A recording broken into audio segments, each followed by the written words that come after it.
അപ്പം കർക്കിടകം 16 മുമ്പ് ഔഷധ സേവാ ദിനത്തിന് മുമ്പായിട്ട് ഒരു ദിവസം ഇവിടെ ഒരു മെഡിക്കൽ ക്യാമ്പും ആയുർവേദ ചികിത്സ ക്യാമ്പും നടത്തണം എന്ന് ഉദ്ദേശിച്ചിരുന്നു. അത് ഇന്നിപ്പം സഫലീകൃതമാവുകയാണ്. ആയുർവേദ ചികിത്സയ്ക്ക് നമുക്കൊക്കെ അറിയാം, കർക്കിടക മാസത്തിന് ഒരു പ്രത്യേക പ്രാധാന്യമുണ്ട്. മറിച്ച് ഒന്നുകൂടി പറയുകയാണെങ്കിൽ മഴക്കാലത്തിന് ഒരു പ്രത്യേക പ്രാധാന്യമുണ്ട്. മഴക്കാലം എന്ന് പറയുന്നത് ആയുർവേദ ശാസ്ത്രപ്രകാരം ആരോഗ്യം വീണ്ടു കിട്ടുന്ന സമയം തുടങ്ങുന്ന മാസമാണ്. ദക്ഷിണായനം, ഉത്തരായനം എന്ന് വർഷത്തെ രണ്ടായിട്ട് തരംതിരിക്കുന്നു. അതിൽ ദക്ഷിണായന കാലം എന്ന് പറയുന്നത് സൂര്യൻ നമുക്ക് ഊർജത്തെ തന്നു തുടങ്ങുന്ന കാലം ഈ കർക്കിടകം മാസം തുടങ്ങുമ്പോൾ ഉള്ള ചാതുർമാസ്യ കാലം തുടങ്ങുമ്പോഴാണ്. പക്ഷെ നമുക്ക് മഴ ജൂൺ 1 തീയതി മുതൽ തന്നെ കിട്ടുന്നുണ്ട്. മഴക്കാലം തുടങ്ങിയാൽ നമുക്ക് ഈ ആദാന അല്ലെങ്കിൽ വിസർഗകാലം എന്ന് പറയുന്ന ദക്ഷിണായന കാലം ആരംഭിക്കുന്നു. പക്ഷെ നമുക്കറിയാം, ഈ മഴക്കാലത്താണ് കൂടുതൽ രോഗങ്ങളും ഉണ്ടാകുന്നത്. എന്തുകൊണ്ടാണത്? എന്തുകൊണ്ടാണ് ആയുർവേദ ചികിത്സയ്ക്ക് ആ സമയത്ത് പ്രാധാന്യം ഉണ്ടായിരിക്കുന്നത്? അതിനുള്ളൊരു സമാധാനം മാത്രം പറഞ്ഞുകൊണ്ട് ഞാൻ ചുരുക്കാം. ആയുർവേദത്തിൽ വാദം, പിത്തം, കഫം എന്ന് പറയുന്ന 3 ശാരീരിക തത്വങ്ങളാണ് അതിന്റെ അടിസ്ഥാനം. ചുരുക്കി പറഞ്ഞാൽ നമ്മുടെ ശരീരത്തിൽ ആരോഗ്യം എന്ന് പറയുന്നത് ഈ 3 തത്വങ്ങളുടെ, അതായത് ഈ 3 തത്വങ്ങളിൽ കൂടി പ്രതിപാദിക്കുന്ന ഫിസിയോളജി അല്ലെങ്കിൽ പ്രവർത്തനം, അതിന്റെ ബാലൻസ്, അതിന്റെ സന്തുലിതാവസ്ഥ, അതാണ് ആരോഗ്യം. നമ്മുടെ ശരീരത്തിന്റെ പ്രവർത്തനങ്ങളുടെ, നമ്മുടെ ഫിസിയോളജിയുടെ അസന്തുലിതാവസ്ഥയാണ് രോഗകാരണം അല്ലെങ്കിൽ രോഗം. ഏത് രോഗവും ഉണ്ടായാലും അതിനെ സന്തുലിതാവസ്ഥയിലാക്കാൻ നമുക്ക് ചെയ്യേണ്ട കാര്യങ്ങൾ ആണ് ആയുർവേദത്തിൽ ആദ്യം പ്രതിപാദിച്ച് കാണുക. ബാലൻസ് എന്ന് പറയുന്നത് ഹെൽത്തും, ഇംബാലൻസ് എന്ന് പറയുന്നത് ഡിസീസും. ഈ ഇംബാലൻസിനെ ബാലൻസ് ആക്കുവാനുള്ള മാർഗങ്ങൾ ആണ് ആയുർവേദ ഗ്രന്ഥങ്ങളിലോ ശാസ്ത്രങ്ങളിലോ ഒക്കെ പറഞ്ഞു തുടങ്ങുക. അതിന് ദിനചര്യ എന്ന് പറയും. പിന്നെ മറ്റൊന്ന് ഋതുചര്യ. ദിനചര്യ എന്ന് വെച്ചാൽ ഡെയിലി നമുക്ക് ചെയ്യേണ്ട പല കാര്യങ്ങളുമുണ്ട് ഈ ആരോഗ്യം നിലനിർത്താൻ.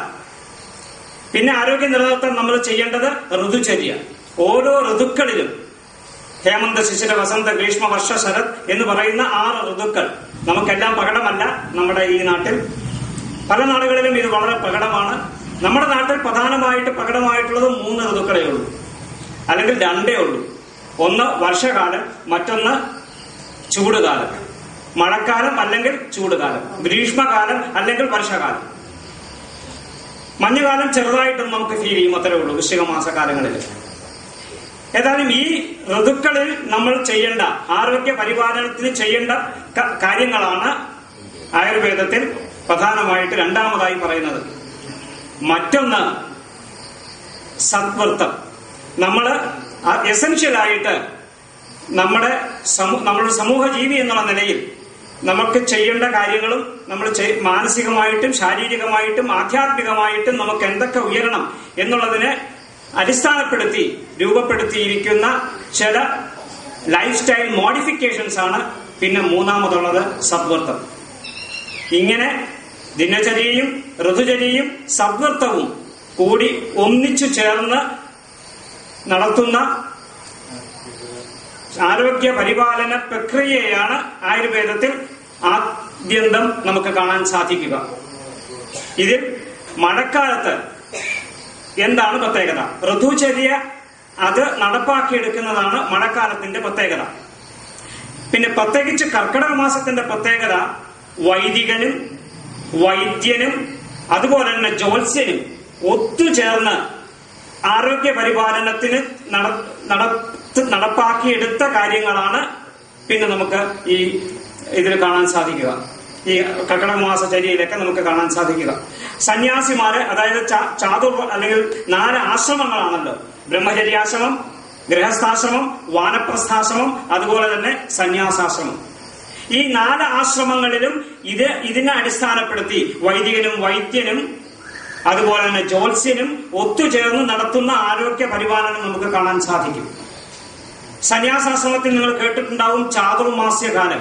4 മാസത്തോളം സന്യാസിമാർ അവരുടെ ആശ്രമത്തിലിരുന്ന് ചില പ്രത്യേക ജീവിതചര്യ അനുവർത്തിക്കും. അതിനുശേഷം അവർ പുറത്തു പോകും. വേദാഭ്യാസം മുതലായത്, വേദപഠനം മുതലായത്, മനനം മുതലായവ ആണ് ആ സമയത്ത് ചെയ്യുക. ഇതുപോലെ എല്ലാ ആശ്രമങ്ങളിലും നമ്മുടെ ജീവിതത്തിന്റെ 4 ദിശകളിലും നമുക്ക് ഈ പരിപാലന പ്രക്രിയ കാണാൻ സാധിക്കും. ഇങ്ങനെ ജ്യോത്സ്യന്റെ പ്രത്യേകത എന്താ? കർക്കിടകം 16 എന്ന് പറയുന്നത് ഋതുസംക്രമ ദിവസമാണ്. ഈ ഋതുസംക്രമ ദിവസം നമുക്ക് ഒരുപാട് നമ്മുടെ ശരീരത്തിൽ നമ്മൾ അറിയാണ്ട് തന്നെ കുറെ മാറ്റങ്ങൾ സംഭവിക്കുന്നു എന്നാണ് ലോജിക്കലി ആയുർവേദത്തിൽ പറഞ്ഞ് സമർത്ഥിച്ച് നമുക്ക് മനസ്സിലാവുക. നമ്മുടെ അനുഭവത്തിലും അങ്ങനെയാണ്. ഈ ഋതു മാറുന്ന സമയത്ത് സൂര്യചന്ദ്രന്മാരുടെയും മറ്റ് നക്ഷത്രങ്ങളുടെയും ഒക്കെ സ്വാധീനം കണക്കിലെടുത്ത് ഉണ്ടാക്കിയെടുത്ത വ്യതിയാനങ്ങൾ ആയുർവേദത്തിൽ പറഞ്ഞു കാണുന്നു, മനസ്സിലാക്കുന്നു.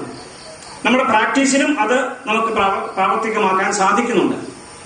ഞാൻ പറഞ്ഞു വന്നത് ജ്യോത്സ്യന് അല്ലെങ്കിൽ ജ്യോതിശാസ്ത്രജ്ഞന് ഇതിൽ ഒരുപാട് സംഭാവന ചെയ്യാനുണ്ട്. അതുപോലെ തന്നെ വൈദ്യൻ ആ സമയത്ത് ചെയ്യേണ്ടത് ഇമ്മ്യൂണിറ്റിയാണ് ഏറ്റവും കുറയുക. ഈ സമയത്ത് നമ്മുടെ പ്രതിരോധ ശക്തിയാണ് ഏറ്റവും കുറയുക. രോഗങ്ങളെ തടുക്കുവാനുള്ള നമ്മുടെ ശേഷി, അതാണ് ആരോഗ്യം. അതാണ് നമുക്ക് ആ സമയത്ത് കുറയുന്നത്. അതിനെ ബൂസ്റ്റ് ചെയ്യാനായിട്ട്, അതിനെ വർദ്ധിപ്പിക്കുവാനായിട്ടുള്ള ചികിത്സാക്രമങ്ങൾ വൈദ്യന്റെ ഭാഗത്തു നിന്നുണ്ടാവുന്നു. കർക്കിടകം 16 നിങ്ങളൊക്കെ കേട്ടിട്ടുണ്ടാവും. ഈ കർക്കിടകം 16 2-3 ദിവസം മുമ്പ്, അതായത് 13-ാം തീയതിയും 14-ാം തീയതിയും 15-ാം തീയതിയും വിവിധ ഔഷധങ്ങള്, വട്ടക്കായ, അതുപോലെ തന്നെ ഉലുവ മുതലായ മരുന്നുകളിട്ട് പ്രത്യേക കഞ്ഞി തയ്യാറാക്കി ദിവസത്തിൽ ഒരു നേരം, 2 നേരം പണ്ട് ഭക്ഷണമേ ഉള്ളൂ, അതിൽ ഒരു നേരം ഈ ഔഷധ കഞ്ഞി കുടിച്ച് 16-ാം തീയതി കാലത്ത് ഒരു പ്രത്യേക മരുന്ന് എല്ലാവർക്കും, സമൂഹത്തിലെ എല്ലാ ആൾക്കാർക്കും ആ മരുന്ന് ആ ക്ഷേത്രത്തിൽ നിന്ന് കൊടുക്കുന്നു. എന്താണ് ആ മരുന്ന്? ഒന്നുമില്ല, കൊടുവേലിയാണ്. അപ്പൊ ഒരു സിംഗിൾ ഡോസ്, അതും ഡോസ് കൊടുത്താൽ അറിയാം. നാളെ കാലടി ശ്രീകൃഷ്ണന്റെ അമ്പലത്തിലൊക്കെ ഞാൻ തന്നെയാണ് അത് കൊടുക്കുന്നത്. ആ ഒരു ഡോസ് എന്ന് പറയുന്നത് ഏതാണ്ട് 2 ഗ്രാമേ ഉള്ളൂ. ഇപ്പൊ 2 ഗ്രാം വരുന്ന ഒരു പ്രത്യേക മരുന്ന് കൂട്ട് ആ ദിവസം കാലത്ത് വെറും വയറ്റിൽ സേവിക്കലാണ് ഈ ഔഷധ സേവാ ദിനത്തിന് ചെയ്യാറുള്ളത്, പണ്ട് കാലം മുതൽ ചെയ്യാറുള്ളത്. ഇതൊരു സിംഗിൾ ഡോസ് ഇമ്മ്യൂണൈസേഷൻ എന്ന് പറയാം.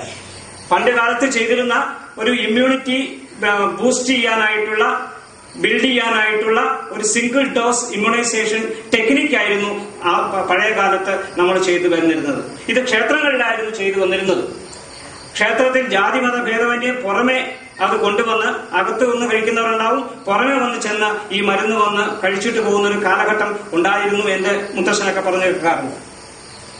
1900 മുമ്പ് എന്ന് പറയട്ടെ. 1900 ശേഷം എന്റെ ഇല്ലത്തൊക്കെ ഇത് വളരെ സാധാരണമാണ് ഈ ഒരു ഇമ്മ്യൂണൈസേഷൻ ടെക്നിക്ക്. അപ്പം ഔഷധ സേവ തന്നെ. പിന്നെ ഇത് വൈദ്യന്റെ ആയി. ഇപ്പൊ ജ്യോത്സ്യനും വൈദ്യനും അതുപോലെ വൈദികനും ഈ മരുന്ന് ഔഷധ സൂക്തം ജപിച്ചിട്ടാണ് കൊടുക്കുക. അപ്പം പൊട്ടൻഷ്യേറ്റ് ചെയ്യുക. ഈ മരുന്നിനെ മന്ത്രങ്ങളെ കൊണ്ട് പൊട്ടൻഷ്യേറ്റ് ചെയ്യുക. പൊട്ടൻഷ്യേറ്റ് ചെയ്തിട്ടാണ് കൊടുക്കുക. ഒരു പ്രശസ്തമായ ശ്ലോകം കേട്ടിട്ടുണ്ടല്ലോ, അമന്ത്രമോക്ഷരം നാസ്തി, നാസ്തി മൂലം അനൌഷധം, അയോഗ്യ പുരുഷോ നാസ്തി, യോജകസ്തത്ര ദുർലഭ. നമുക്കൊക്കെ പ്രശ്നം യോജകനെയാണ്. യഥാർത്ഥത്തിൽ ഏത് സമയത്ത് എങ്ങനെ എത്ര ഡോസിൽ എന്ത് കൊടുക്കണം എന്ന അറിവുള്ളവരില്ല. അപ്പം നോളജ് ആണ് നമ്മുടെയൊക്കെ ചലഞ്ച്.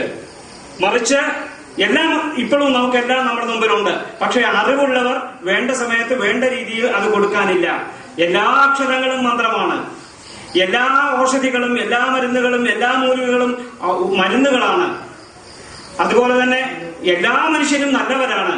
പക്ഷെ ഇവരെ എങ്ങനെ വേണ്ട സമയത്ത് വേണ്ട രീതിയിൽ വാർത്തെടുത്ത് സമൂഹത്തിന് ഉപയോഗപ്രദമാകുന്ന രീതിയിൽ ആകുന്ന രീതിയിൽ എങ്ങനെ പ്രയോജനപ്പെടുത്താം എന്നുള്ളതാണ് നമ്മുടെ ഏറ്റവും വലിയ വെല്ലുവിളി അല്ലെങ്കിൽ ചലഞ്ച്.